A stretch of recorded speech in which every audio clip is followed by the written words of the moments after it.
c'est les scènes, les scènes au programme du jour qui sont... Comme en plus je ne les travaille pas, j'en travaille une ou deux par séance, par service, on appelle ça comme ça, c'est-à-dire en 6-7 heures de travail. Mais je ne travaille pas en continuité, donc il faut que je fasse des sauts dans l'imaginaire et dans le timing de la représentation à venir. À ce stade du travail, chaque scène est un défi, soit que je la retrouve intrinsèquement comme je l'ai travaillée naguère, soit qu'au contraire elle me paraisse très... Enfin, que j'éprouve la nécessité de travailler autre chose, de mettre l'accent sur d'autres choses dans cette scène. Et puis les acteurs. Aucun personnage ne préexiste à un acteur. Donc il y a ceux que je retrouve avec grand plaisir, et puis ceux que je découvre. Et puis il y a le lieu aussi. Le lieu qui, dans un premier temps, est un lieu neutre, et puis qui, jour après jour, à la faveur de ce qu'on appelle la simulation, c'est-à-dire que jour après jour, s'entassent des costumes, des objets et des signes scéniques qui ne sont pas ceux de la représentation, mais qui peu à peu, comment dirais-je, équipent l'espace de travail comme presque autant que la scène qui accueillera le spectacle. Et il arrive que les simulations, aussi bien les costumes que les objets, que même les éléments de décor qui ne sont pas les vrais, on s'attache à eux, on les trouve plus productifs que ceux de la représentation elle-même. C'est d'ailleurs toujours à la Comédie Française, il y a toujours un énorme trauma de 2 ou 3 jours quand on met le spectacle sur le plateau, dans ses vrais décors, dans ses vrais costumes, dans sa lumière, etc. C'est toujours un trauma, parce que il faut quand même raccorder avec ce qui a été fait. Et à la Comédie Française, c'est d'autant plus un trauma qu'un peu moins vrai, mais quand même. Même si on a obtenu des choses souvent étonnantes, parce que, contrairement à ce qu'on pourrait croire, en tout cas dans mon travail, j'obtiens des comédiens français souvent des choses très surprenantes, pour eux d'abord, et pour moi et pour le public, si ces choses-là sont préservées. Parce que les comédiens français, quand ils viennent à Richelieu, dans leur salle,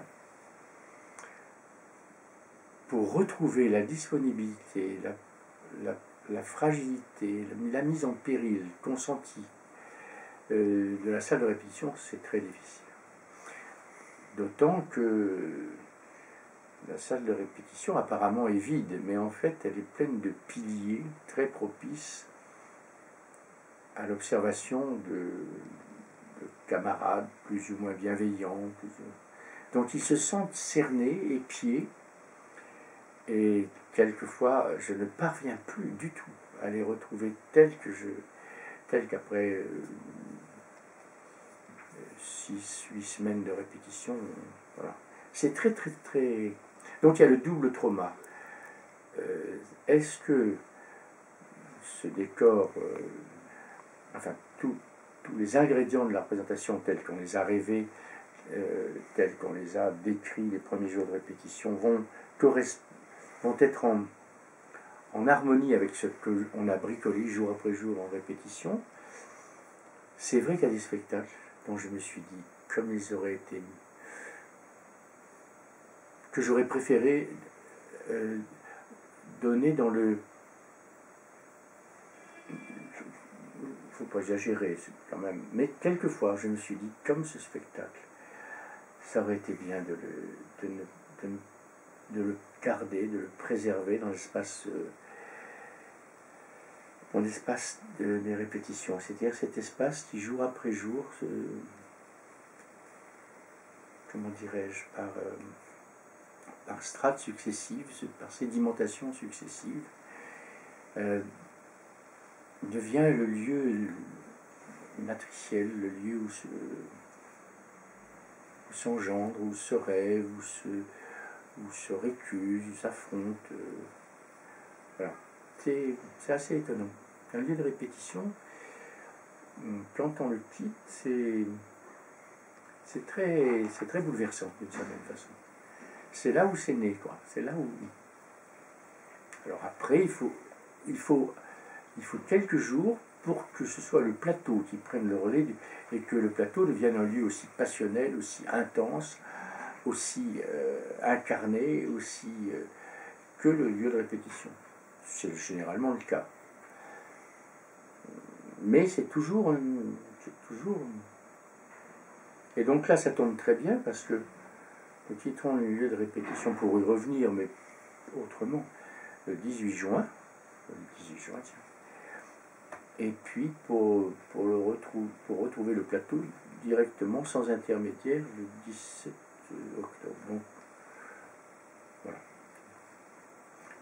Donc là, je vais pleinement dans ce travail de découverte.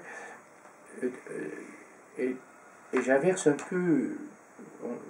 J'aime bien dans un premier temps avancer chronologiquement, parce que ce qui compte énormément au théâtre, c'est non seulement chaque unité, chaque fragment considéré, mais c'est comment on passe d'un fragment à l'autre. C'est ça la grande question.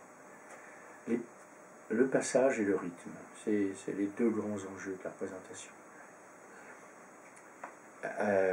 Alors là, du fait que je n'avance pas chronologiquement, je suis obligé à chaque fois de reformuler pour les acteurs et pour toute l'équipe et pour moi la façon dont nous passerons de la scène que nous n'avons pas vue ou que nous ne verrons plus tard ou autrement à la scène que nous allons. Voilà.